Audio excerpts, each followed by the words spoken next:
Emploi, travail, chômage, ces mots ont plus que jamais un sens à l'heure du coronavirus. Ajoutons-y confinement, télétravail, chômage partiel, le marché du travail change directement sous nos yeux. Je m'appelle Frédéric Vuillot, je suis journaliste, et pour bien comprendre ce qui se joue dans le monde du travail actuellement, j'ai demandé à des experts de tous horizons de vous livrer leur vision de cette transformation. Point de suspension, c'est le podcast de l'UNEDIC qui décrypte les transformations du monde du travail en donnant la parole aux experts.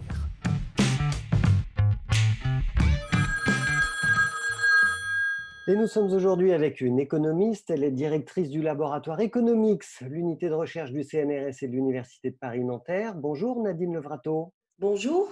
Alors le gouvernement a décidé de soutenir massivement l'économie française, mais il réduit maintenant la prise en charge du chômage partiel. Est-ce que c'est le bon moment ?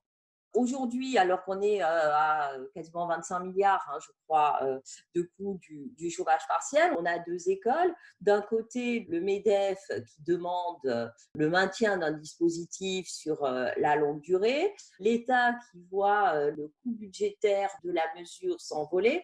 Alors la question, c'est celle du timing. Le fait est que durablement, il n'y a pas de raison pour que l'État prenne en charge la rémunération des salariés qui travaillent dans le privé. Donc, si il doit y avoir un retour à la normale, c'est-à-dire un système dans lequel les entreprises rémunèrent leurs salariés, il va falloir sortir en biseau de cette formule d'activité partielle.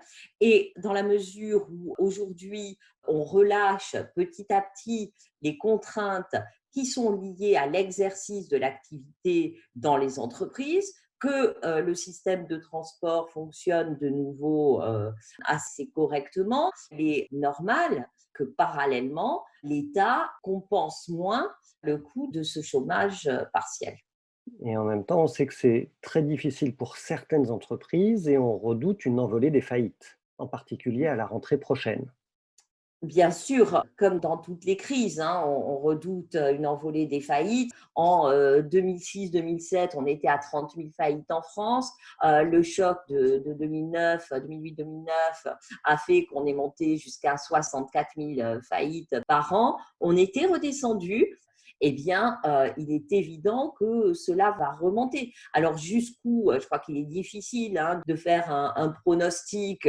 On peut tracer des tendances quand les événements se prolongent et qu'on connaît un peu le début de l'histoire. Mais là, on est face à une situation absolument unique, inédite, et annoncer des chiffres de faillite, soit on met des fourchettes très très larges et du coup ce n'est pas très informatif, soit on a de forts risques de se tromper. Nadine Levrato, vous avez travaillé sur les disparités territoriales pendant cette crise sanitaire. Est-ce que la reprise économique en France va être également différente selon les zones géographiques, selon vous ? La reprise va bien entendu être différente selon les territoires considérés. Il n'y a dans aucun pays, à aucune période, des conditions macro qui se déclinent exactement de manière identique au niveau de l'ensemble des départements, des zones d'emploi ou des différents territoires qui composent le pays. Donc, de même que les chocs ne se produisent pas avec la même violence partout, eh bien, la reprise va également être différenciée selon les territoires. En fait, aussi bien le choc que le recovery, ou bien la résilience des économies, dépend de leurs caractéristiques propres, du type de secteur d'activité qui sont présents sur le territoire, du type d'entreprise aussi. Est-ce qu'il y a une domination de quelques grands groupes ou au contraire, est-ce qu'on est confronté à des tissus de PME? Est-ce que l'économie est plutôt de type résidentiel, c'est-à-dire orientée vers les ménages?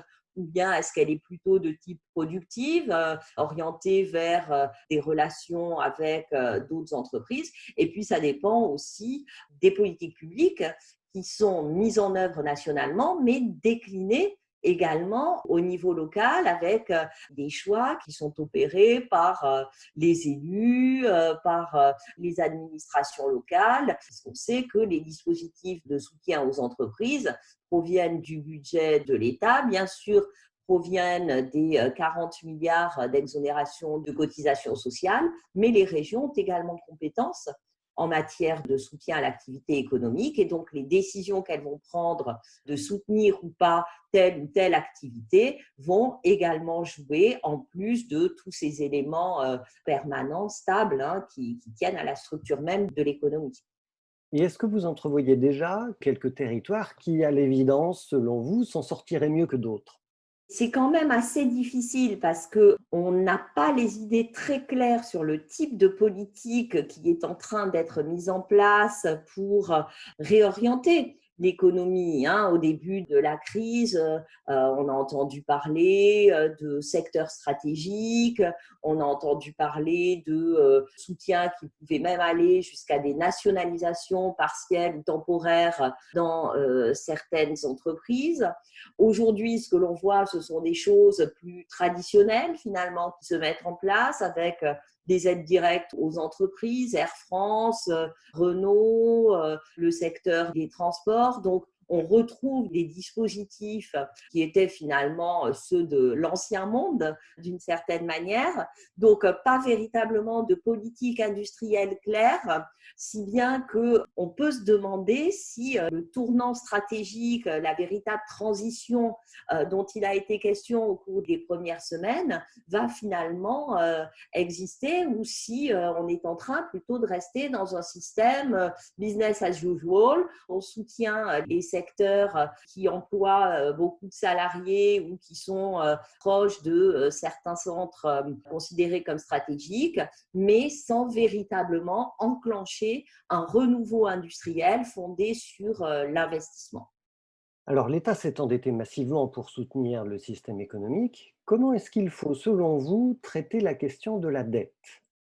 Il y a 2 écoles, hein. La première, c'est l'État s'endette, donc l'État doit rembourser et c'est sa crédibilité qui est en jeu, donc il faut honorer ses dettes et ceci est vrai pour les personnes comme pour les États. L'autre école qui est en train d'émerger, c'est celle du non-remboursement qui est soutenue par certains économistes, aussi bien en France qu'à l'étranger, relayée par des courants aussi et des personnalités politiques. Est-ce que c'est une piste crédible, selon vous?